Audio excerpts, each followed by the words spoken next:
Namaste and welcome back students in a video lecture series of NCERT in text and exercise solution of haloalkanes and haloarenes. We have already done from question number 10.1 to 10.5 in the previous lecture, and in this lecture we will be doing from 10.6 to 10.10. So moving on to the first question, which is 10.6. Arrange each set of compounds in order of increasing boiling points. Bromomethane, bromoform, chloromethane, dibromomethane, 1 chloropropane, isopropyl chloride and 1 chlorobutane. So दो questions यहाँ पे हमारे पास दो अलग अलग set of compounds दिए गए हैं, इनमें आपको अरेंज करना है. सो फर्स्ट क्वेश्चन इज, पहले क्वेश्चन पर अगर हम आए तो ब्रोमोमीथेन सबको पहले मॉलिक्यूलर फॉर्मूले में अगर आप लिख लें. So bromomethane is 1 carbon containing bromine. दूसरा हमारे पास कंपाउंड है bromoform which is CHBr3 bromoform. जैसे क्लोरोफॉर्म हमारा होता है CHCl3, उसी तरीके से bromoform is CHBr3. Okay, so this is bromoform. Then we have chloromethane. Chloromethane is CH3Cl, 1 carbon containing chloride. Okay, methyl chloride और you can say chloromethane. Dibromomethane, so 1 carbon containing dibromo means 2 आपके bromine भी हैं और ठीक है CH2. सो एक चीज़ याद रखिएगा यहाँ पे, अगर इनका मोलर मासेस देखा जाए तो एक चीज़ आपको पता है कि क्लोरीन का मोलर मास ब्रोमीन से कम है, यानी ब्रोमीन का मोलर मास क्लोरीन से ज़्यादा है. पहली चीज़, बॉइलिंग पॉइंट का जो ऑर्डर होता है, बेसिकली बॉइलिंग पॉइंट का जो ऑर्डर होगा वो डायरेक्टली प्रोपोर्शनल, एक तरीके से मैं लिख रहा हूँ कि it is varies linearly with the molecular mass. Molecular mass इसके डायरेक्टली प्रोपोर्शनल है. सेकंड, ये सरफेस एरिया, ठीक है, इसके भी आपके लीनियरली आपको वेरिएशन शो करता है. अगर सरफेस एरिया ज़्यादा है मॉलिक्यूल का तो वैन डर वाल फोर्सेस भी ज़्यादा होंगी, वैन डर वाल फोर्सेस भी ज़्यादा होंगी, और वैन डर वाल फोर्सेस ज़्यादा होंगी तो बॉइलिंग पॉइंट बढ़ेगा. और अगर सरफेस एरिया डिक्रीज होता है तो वैन डर वाल फोर्सेस भी कम होंगी और बॉइलिंग पॉइंट भी कम हो जाएंगी. ठीक है, तो इस चीज़ को अगर हम कंसिडर करके चले तो हमारे पास यहाँ पे जो सबसे पहला हमारा आपका सीक्वेंस आएगा इन फर्स्ट वाले सेट में, सबसे कम इंक्रीजिंग ऑर्डर में लिखना है तो आपको बढ़ते हुए क्रम में लिखना. That means the molecule which has the least boiling point should be methyl chloride. 1 carbon containing हमारा 1 क्लोरीन यहाँ पे सबसे कम हमारा मॉलिक्यूलर मास वाला कंपाउंड होगा, दैट इज CH3Cl. इससे ज़्यादा बड़ा मास हमारा किसका हो जाएगा, CH3Br ब्रोमाइड, मिथाइल ब्रोमाइड या ब्रोमोमीथेन. अब इसके बाद 2 ब्रोमिन वाले हमारे आपके जो हाइड्रोकार्बन हैं CH2Br2 and the last is CHBr3.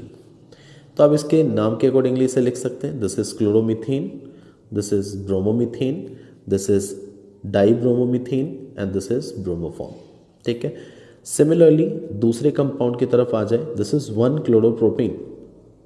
1 chloropropane is 3 carbon containing, 3 carbon में हमारा आपका CH3, यहाँ पे CH2, CH3 है ना, इस पे हमारा क्लोरीन है फर्स्ट कार्बन पे.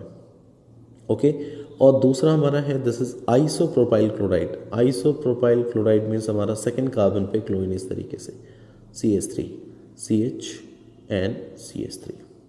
ठीक है, आइसोप्रोपाइल हम ऐसे इस आइसोप्रोपाइल को लिखते हैं, दिस इज CH3CH. ये हमारा हो गया आइसोप्रोपाइल और इसके साथ क्लोरीन आपने जोड़ दिया. सो this is isopropyl chloride. The third one is 1 chlorobutane. तो ब्यूटेन 4 कार्बन है, ठीक है, और 1 पे क्लोरीन है तो CH3, CH2, CH2, CH2 and then Cl. Fine. तो डेफिनेटली अगर हम मोलर मास पहले वाले कॉन्सेप्ट को लेके क्लियरली अगर देखें, यहाँ पे पहली चीज़ ये चीज़ तो आपको आपके दिमाग में रखनी है बॉइलिंग पॉइंट को जब भी आप कंपेयर करते हैं. तो पहले कॉन्सेप्ट को लेके चलूँ तो मोलर मास सबसे ज़्यादा हमारा इसका है 1 क्लोरोब्यूटेन का, तो सबसे ज़्यादा बॉइलिंग पॉइंट तो इसी की होगी. तो सबसे लास्ट हम इसे रखेंगे CH3, CH2, CH2, CH2 and then Cl. इसे तो सबसे लास्ट में रखना ही है. अब इससे पहले अब आपके पास 2 हमारे 3 कार्बन वाले हाइड्रोकार्बन हमारे हैं, 1 क्लोरोप्रोपेन एंड 2 क्लोरोप्रोपेन आप कह सकते हैं, जो कि आइसोप्रोपाइल क्लोराइड है, जो कि कॉमन नेम है. तो ये मैं सेकंड सीक्वेंस को ध्यान में रखता हूँ, सेकंड इसको फैक्टर को ध्यान में रखता हूँ, दैट इज सरफेस एरिया. ये सरफेस एरिया जिससे ब्रांचिंग अगर इंक्रीज होती है, सरफेस एरिया हमारा क्या होता है, अगर ब्रांचिंग बढ़ती है तो सरफेस एरिया कम हो जाता है। यानी कि आप इसे लिख सकते हैं इस तरीके से, ब्रांचिंग इन्वर्सली हमारा रिलेटेड है तो ब्रांचिंग। तो ब्रांचिंग अगर इंक्रीज होगी तो सरफेस एरिया कम हो जाता है। तो यानी इन दोनों में सरफेस एरिया कम किसका है, आइसोप्रोपाइल क्लोराइड का। तो अगर सरफेस एरिया कम हो गया तो that means van der Waals forces भी कम हो जाएगी और बॉइलिंग पॉइंट भी सबसे कम इसी का होगा। तो सबसे पहला यही, दोनों का मॉलिक्यूलर मास सेम था, एक तरीके से आइसोमर थे ये फर्स्ट और सेकंड कंपाउंड्स, बस इसमें कंफ्यूजन थी, दोनों का मोलर मास भी सेम होगा, मॉलिक्यूलर मास, सिर्फ कंपैरिजन आपने फिर दूसरे कॉन्सेप्ट से किया है सरफेस एरिया और वैन डर वाल्स फोर्सेस से। इससे ज़्यादा CH3 CH2 CH2 and Cl। सो ये हमारा आपका दूसरा सेकंड का ऑप्शन हो गया। ठीक है, सेकंड नेक्स्ट क्वेश्चन की तरफ बढ़ते हैं 10.6 के बाद, that is 10.7। Which alkyl halide from the following pairs would you expect to react more rapidly than by an SN2 mechanism? यानी कौन SN2 मैकेनिज्म को ज़्यादा रैपिडली आपको जो है ना रिएक्टिविटी शो करेगा टुवर्ड्स SN2 मैकेनिज्म। तो SN2 के लिए मैं आपको एक क्लियर सीक्वेंस बताऊं तो SN2 के लिए एक क्लियर सीक्वेंस आपके पास है कि 1 degree greater than 2 degree greater than 3 degree. जो भी अल्काइलाइड होंगे आप उसमें ये देखिए कि 1 डिग्री कौन सा है, 2 डिग्री कौन सा है, 3 डिग्री कौन सा है, as well as steric hindrance को कंसिडर करें। ठीक है, अगर मोर देन 1 डिग्री की एक से ज़्यादा पॉसिबिलिटी होगी तो स्टेरिक हिंड्रेंस को देखा जाए किस में स्टेरिक हिंड्रेंस ज़्यादा है किस में कम है। ठीक है, क्योंकि SN2 मैकेनिज्म को फॉलो करते हो तो रिएक्शन एक ही स्टेप में होती है और आपको रियर अटैक होता है, there will be an inversion in configuration. तो जब रियर अटैक होता है मॉलिक्यूल के ऊपर न्यूक्लियोफाइल का, तो वो स्टेरिक हिंड्रेंस जो है ना वो फैक्टर करता है कि वो किस तरीके से अटैक करे। ओके, तो ये मैं एग्जांपल में आपको दिखाऊंगा। कौन सा हमारा फर्स्ट है, ये आप देखिए फर्स्ट कंपाउंड हमारा, सो डेफिनेटली ये 1 डिग्री अल्काइलाइड है। ब्रोमीन जिस कार्बन से जुड़ा हुआ है वो एक ही कार्बन से जुड़ा है, दैट मीन्स 1 डिग्री अल्काइलाइड। और ये ब्रोमीन जिस कार्बन से जुड़ा हुआ है वो 2 कार्बन से जुड़े हैं, that means this is 2 degree alkyl halide. तो 1 डिग्री अल्काइलाइड और 2 डिग्री अल्काइलाइड में फिर हमारे पास इसका मतलब आंसर कौन होना चाहिए, 1 डिग्री अल्काइलाइड, क्योंकि इसका कंपैरिजन तो बड़ा क्लियर है। 1 degree alkyl halide will be more reactive towards the SN2 mechanism. फिर इस वाले सेकंड कंपाउंड पे आ जाओ तो ये हमारा जो ब्रोमीन जिस कार्बन पे जुड़ा हुआ है, ये कार्बन 1 2 3 यानी कि 3 कार्बन से जुड़ा, टर्शरी अल्काइल हैलाइड। जबकि यहाँ ब्रोमीन जिस कार्बन से जुड़ा हुआ है वो 2 कार्बन से जुड़े हुए हैं, that means it's a 2 degree alkyl halide. तो इसमें भी सीक्वेंस बड़ा क्लियर है कि हमारा ये 3 डिग्री अल्काइल हैलाइड होगा, that will be more reactive towards the SN2 mechanism. ठीक है, तो 2 के आंसर हो गए, जो मैं सर्कल करते जा रहा हूँ वो हमारा आपका आंसर है। थर्ड वाले में क्या है, यहाँ आपको समझना है स्टेरिक हिंड्रेंस स्टेरिक फैक्टर को समझना है। ठीक, यहाँ ब्रोमीन जिस कार्बन से अटैच्ड है वो एक ही कार्बन से जुड़ा है, it's a primary 1 degree. Fine, यहाँ ब्रोमीन जिस कार्बन से जुड़ा वो भी एक ही कार्बन से जुड़ा हुआ है, दिस इज अगेन 1 डिग्री। तो अब क्या करें, जब यहाँ पे दोनों पे प्राइमरी हमारा आपका अल्काइलाइड है तो आपको यहाँ पे देखना है कि स्टेरिक हिंड्रेंस किस में ज़्यादा है। ठीक है, तो जब स्टेरिक हिंड्रेंस ज़्यादा होती इस तरीके से, जैसे देखिए कार्बन के साथ हमारा यहाँ जो भी चीज़ें अटैच्ड होंगी, हैलोजन न्यूक्लियोफाइल जब अटैक करेगा तो SN1 SN2 मैकेनिज्म में रिएक्शन एक स्टेप में होती है और ये न्यूक्लियोफाइल अटैक करता है, रियर अटैक करता है। फ्रंटल अटैक नहीं कर पाएगा, रिपल्शन होगी, तो ये रियर अटैक करेगा। सो रियर अटैक करने में इसे यहाँ पे जो है ना जितने छोटे ग्रुप्स या एटम्स हो, जितने छोटे छोटे, वो उतनी आसानी से वहाँ आके अटैक कर सकता है। अगर यहाँ बल्कि ग्रुप्स होंगे, बड़े बड़े ग्रुप्स होंगे, तो उसे आने में दिक्कत होगी न्यूक्लियोफाइल को अटैक करने में, तो वहाँ स्टेरिक हिंड्रेंस हमारा ज़्यादा होगा। ठीक है, वैसे ही हो गया जैसे कि अगर आपको सड़क खाली है तो आपको चलने में कोई दिक्कत नहीं है, और अगर उसी सड़क पे भीड़ है तो आप सेम पोटेंशियल से भी उस स्पीड से नहीं जा सकते, क्योंकि आगे आपको स्टेरिक आपको हिंड्रेंस आपको ज़्यादा मिल रही है। तो यहाँ पे आप अगर दोनों में कंपेयर करें, इन दोनों में कंपेयर करें, तो यहाँ पे ब्रोमीन जो है वो एक कार्बन के साथ जुड़ा हुआ है, और मैं इस हाइड्रोजन को इस तरीके से शो करूँ, इन 2 हाइड्रोजन को मैं ऐसे शो करूँ कि ये 2 हाइड्रोजन और एक हमारा आपका ये वाला ग्रुप, ये बड़ा सा ये अल्काइल ग्रुप, ये 3 चीज़ें अटैच्ड है, hydrogen hydrogen and this one. और यहाँ अगर मैं कंपेयर करूँ तो यहाँ पे भी हमारा आपका 2 हाइड्रोजन है ना इस कार्बन के साथ, जस्ट अ मिनट, यहाँ पे मैंने फर्स्ट सेकंड कार्बन कंसिडर कर लिया। इस वाले कार्बन को आप देखिए, इसे हटाइए यहाँ पे। सो टेक दिस कार्बन इस कार्बन को देखें आप सिर्फ, तो यहाँ पे ये 2 हाइड्रोजन है, ठीक है, और ये आपका ग्रुप है जो अटैच्ड है, 3 चीज़ें ये अटैच्ड है कार्बन के साथ, ठीक है। इस 2 हाइड्रोजन को आप हटा दीजिए। अब सेकेंड वाले इस केस में देखते हैं हम, तो यहाँ पे भी इसे हटा दो, यहाँ पे भी हमारे पास इस कार्बन को देखना है आपको। जस्ट इस कार्बन को आप देखें तो 2 हाइड्रोजन के साथ जुड़ा हुआ है और एक ये ग्रुप है। ये जो जितना आपको ब्रांचिंग ये नज़दीक दिख रहा है कार्बन की, ये ब्रांचिंग इस कार्बन के ज़्यादा नज़दीक है, तो ये आपको ज़्यादा स्टेरिक हिंड्रेंस देगा, जबकि ये ब्रांचिंग यहाँ पे दूर है, ठीक है। तो जब न्यूक्लियोफाइल आएगा, ठीक, तो उसे आसानी से अटैक कर पाएगा, क्योंकि हमारी ये जो आपका बड़ा सा अल्काइल ग्रुप है उसमें ब्रांचिंग थोड़ी दूर जाके, जबकि यहाँ भी उसी अल्काइल ग्रुप में, उसी तरीके के अल्काइल ग्रुप में जो ब्रांचिंग है that is more closer to the carbon atom on which the nucleophile is going to be attacked. So in this case, ठीक है, इस केस में स्टेरिक हिंड्रेंस ज़्यादा होगी, स्टेरिक हिंड्रेंस, ठीक है, ज़्यादा होगी। और अगर स्टेरिक हिंड्रेंस ज़्यादा है तो यहाँ वो आसानी से अटैक नहीं कर सकता, तो जहाँ वो आसानी से अटैक नहीं कर सकता वो कम रिएक्टिविटी शो करेगा towards this mechanism. So our answer should be, कौन सा आंसर होना चाहिए फिर हमारा इसके अकॉर्डिंगली? सो हमारा आंसर होना चाहिए ये, ठीक है। So first compound this one, क्योंकि यहाँ पे हमारा आपका लेस स्टेरिक हिंड्रेंस आपको दिख रहा है, ठीक है, तो इसीलिए यहाँ पे ये रिएक्टिविटी होगा, ज़्यादा रिएक्टिव होगा टुवर्ड्स द SN2 मैकेनिज्म, ठीक है। नेक्स्ट क्वेश्चन की तरफ बढ़ते हैं। Next is in the following pairs of halogen compounds which compound undergoes SN1 reaction faster. SN1 के लिए आपने ऑर्डर पढ़ा है 3 degree greater than 2 degree greater than 1 degree, यानी 3 degree alkyl light is more reactive towards the SN1 mechanism than the 2 degree than the 1 degree, okay. तो अगर हम इन दोनों कंपेयर करें तो इसमें बड़ा क्लियर है हमारे पास यहाँ पे कि ये जो है वो 3 डिग्री आपका अल्काइल हैलाइड है, क्योंकि हैलोजन जिस कार्बन से जुड़ा हुआ है वो 3 कार्बन से जुड़े हुए हैं, ठीक है, और जबकि ये जो कार्बन है ये 2 कार्बन से ही जुड़ा है, so it's a 2 degree alkyl halide. So according to this order where 3 degree is more reactive towards the 2 degree then the 2 degree and then the 1 degree, तो इसका मतलब मैं इसे ज़्यादा रिएक्टिव कहूँगा टुवर्ड्स SN1 रिएक्शन मैकेनिज्म, ठीक है। दूसरे में अगर हम बात करें सेकंड केस में, तो सेकंड केस में ये हमारा आपका 2 डिग्री है।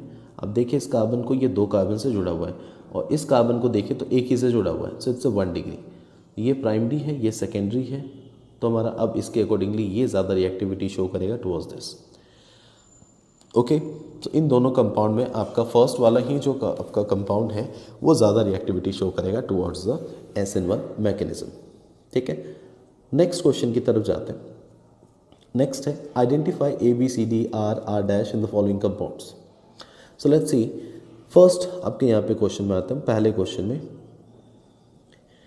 पहले आपका जो है जस्ट एक साइक्लोहेक्सेन है ना, इस तरीके से आपको बनाया, इसमें ब्रोमीन जोड़ दिया गया, यानी साइक्लोहेक्साइल ब्रोमाइड, ओके, या ब्रोमोसाइक्लोहेक्सेन कह सकते हैं। इसका रिएक्शन मैग्नीशियम के साथ in presence of dry ether, ठीक है, ड्राई ईथर के प्रेजेंस में ये हमारा आपका गिग्नर रिएजेंट बनाएंगे, यानी कि ये बनाएंगे अल्काइल यानी साइक्लोहेक्साइल मैग्नीशियम ब्रोमाइड, ये बनेगा। और अगर इसका आप हाइड्रोलाइसिस करें, सिंपली हाइड्रोलाइसिस करें, तो जैसा कि आपने पढ़ा है ना, कोई भी गिग्नर रिएजेंट RMgX जिसमें हमारा आपका अल्काइल के ऊपर Mg के ऊपर 2 पॉजिटिव चार्जेस होती है, हैलोजन के ऊपर 1 नेगेटिव और इस अल्काइल के ऊपर भी 1 नेगेटिव। सो अगर इसे कलेक्टिवली देखा जाए तो इसके ऊपर 2 पॉजिटिव 1 नेगेटिव, मतलब ओवरऑल हमें जो यहाँ पे ना आप कह सकते हैं कि यहाँ पे ओवरऑल सिर्फ इस पूरे पार्ट पे 1 पॉजिटिव बचेगा और इसके ऊपर 1 नेगेटिव, ठीक है। तो यहाँ पे जो अल्काइल ग्रुप होता है उसका कार्बन आयन के फॉर्म में प्रेजेंट होता है। Whenever this Grignard reagent reacts with any proton donor, आप एसिड के साथ रिएक्शन करवाओ, आप वाटर के साथ रिएक्शन करवाओ, ठीक है, कोई भी प्रोटॉन डोनर के साथ रिएक्ट करवाओ, एनी प्रोटॉन डोनर, सपोज मैंने वाटर ही ले लिया, यहाँ पे वाटर लिया गया था इसलिए मैं वाटर का एग्जाम्पल ले रहा हूँ। इसके साथ रिएक्ट अगर करता है तो H2O से आपको मिलता है H पॉजिटिव OH नेगेटिव।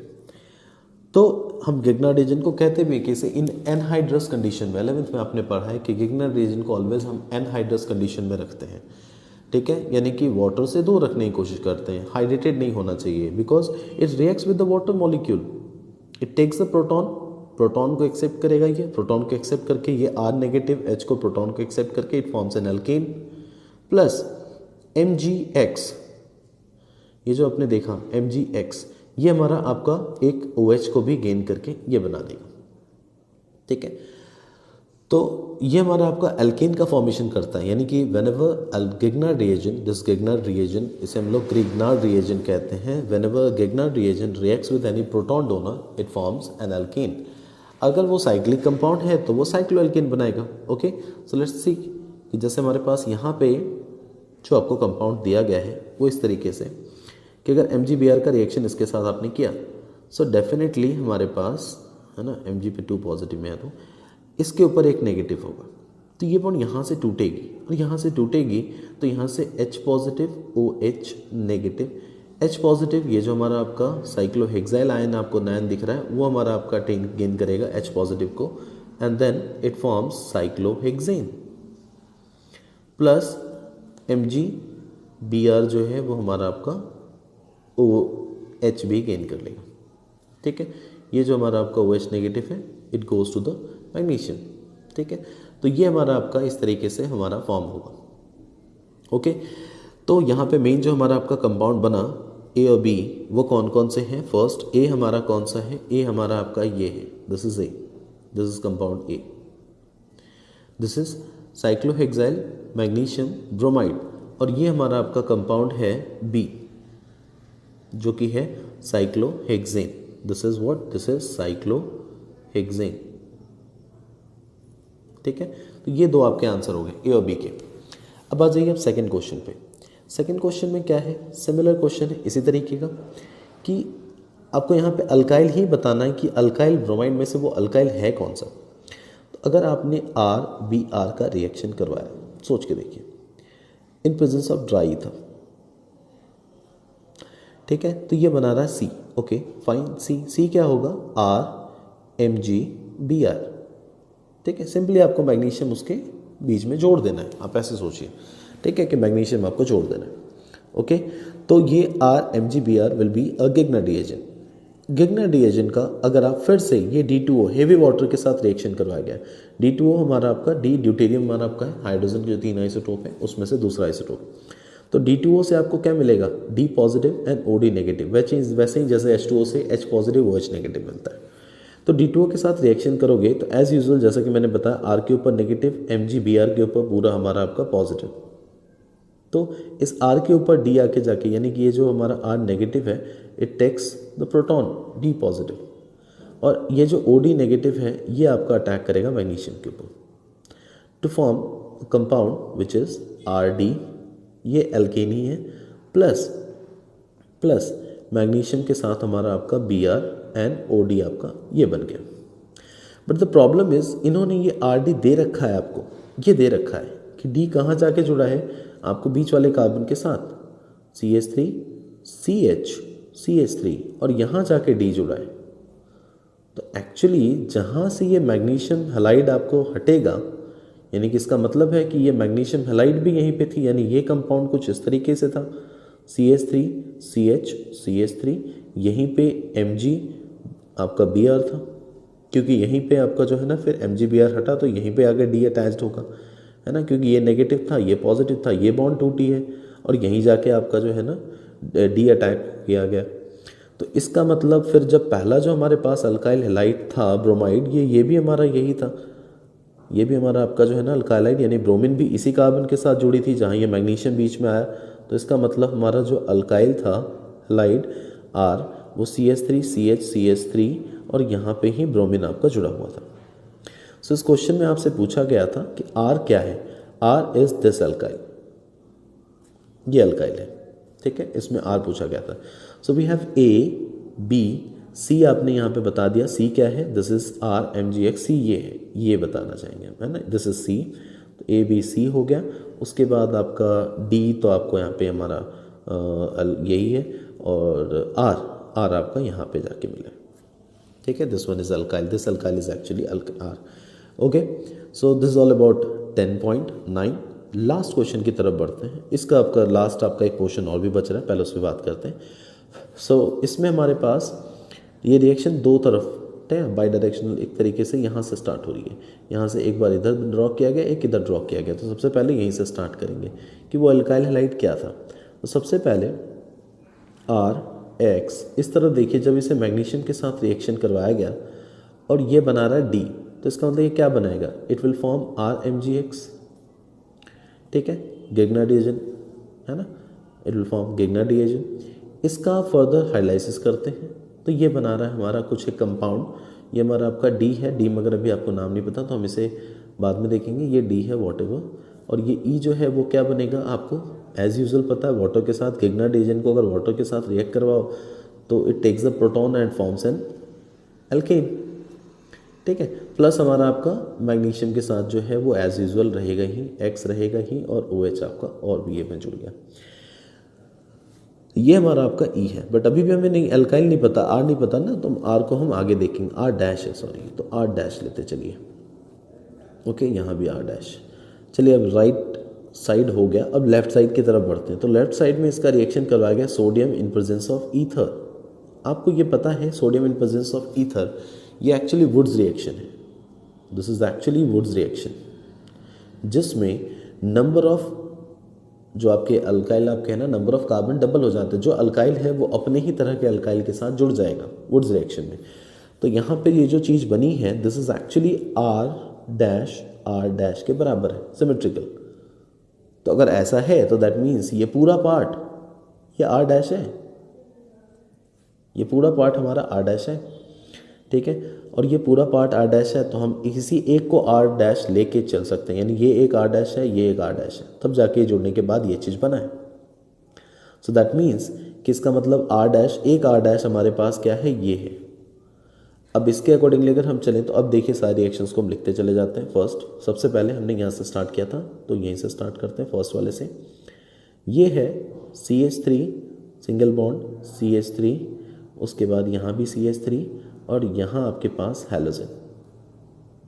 ठीक है, पहला फर्स्ट इसका रिएक्शन आपने करवाया मैग्नीशियम के साथ, तो अकॉर्डिंगली आपको क्या बना, यहाँ पे CH3 C, यहाँ ब्रांच में भी CH3, यहाँ भी CH3 MgX। फर्दर वाटर के साथ रिएक्शन आप कर दें इसका, तो वाटर के साथ रिएक्शन करने के बाद ये कौन सा एल्केन बनेगा, CH3 C CH3 H and then CH3, ये बन गया एल्केन। ठीक है, अब इस तरफ बढ़ो, इस तरफ आपने सोडियम और ईथर के साथ रिएक्शन किया जो कि वुड्स रिएक्शन था। वुड्स रिएक्शन था तो आपको पता है वुड्स रिएक्शन में क्या होता है, ऐसे ही दो मॉलिक्यूल्स CH3 ये जो ऐसे हैं ना, ऐसे ही दो molecules X plus 2 moles of sodium के साथ रिएक्ट करते हैं। ठीक है, प्लस दूसरा मॉलिक्यूल ऐसे ही हम ड्रॉ करते हैं, बट उल्टा ड्रॉ करते हैं, CH3 एंड CH3। ये 2 मोल्स ऑफ NaX हट जाएंगे और ये जो दो पोर्शन हैं R डैश के, ये आपस में जुड़ जाते हैं। ठीक है, टू फॉर्म दिस जो आपको ऊपर बना है ना, CH3C, यहाँ पे भी CH3, यहाँ पे भी CH3, फिर सिंगल बॉन्ड, ये एक हो गया R डैश और ये दूसरा R डैश। ठीक है, 2 R डैश इस तरीके से जुड़ के बन गए। ठीक है, सो दिस इज रफ हमारा आपका, ये आपका है ना, इस रिएक्शन के लिए हम लोग यहाँ पे शो कर रहे हैं जैसे बना। ओके, तो यहाँ पे आपको अब ABCD जो भी आपको दिया गया यहाँ पे मिल गया, D आपको मिल चुका है। D का आंसर हमारा आपका ये है। ठीक है, this is what, this is D। ठीक, उसके बाद ये है E। Okay, and R dash already आप यहाँ पे बता चुके हैं, R डैश ये, दिस इज R डैश। ठीक है, तो R डैश D और E ये आपका इसमें हमें पता करना था, ये तीनों चीज़ें मैंने आपको यहाँ पे बता दी। ठीक है, सो this is all about 10.9। Next question की तरफ बढ़ते हैं। लास्ट क्वेश्चन है इस आपका इंटेक्स एक्सरसाइज का। This is a hydrocarbon C5H10 does not react with chlorine in dark but gives a single monochloride compound C5H9Cl in bright light. Sunlight के presence में ये रिएक्शन शो करते हैं बट डार्क में रिएक्शन नहीं करते।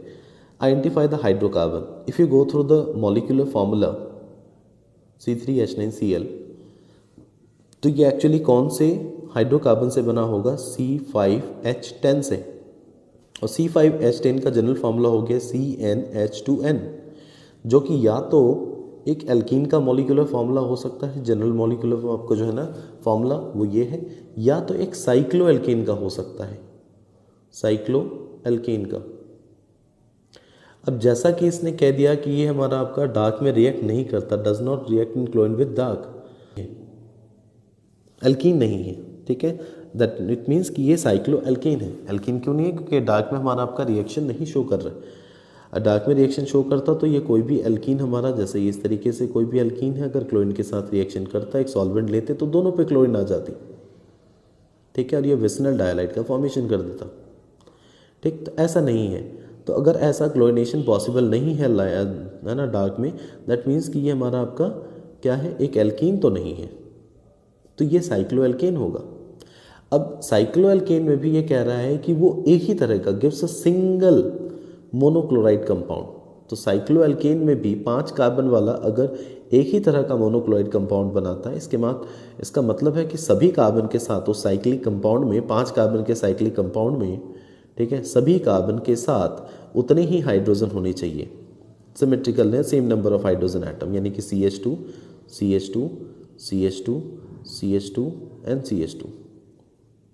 तो इसका अगर आप क्लोरिनेशन करें इन प्रेजेंस ऑफ सनलाइट, तो ये हमारा एक ही प्रोडक्ट बनाएगा। आप चाहे कहीं से भी जोड़िए, क्लोरीन हमारा ये एक सिंगल मोनोक्लोराइड प्रोडक्ट बनाएगा। So that means this is what? A cyclopentane. ये एक साइक्लोपेंटेन होगा, ठीक है, this one, this is a cyclopentane. Okay, so ये एल्कीन नहीं हो सकता, ये एक सिंपल साइक्लो एल्केन होगा विच इज साइक्लोपेंटेन, 5 कार्बन वाले। Okay, so this is all about this lecture. In text के सारे क्वेश्चन हो चुके हैं। नेक्स्ट अपने हम सीरीज में एक्सरसाइज के क्वेश्चंस को सॉल्व करेंगे। Till then thank you, bye.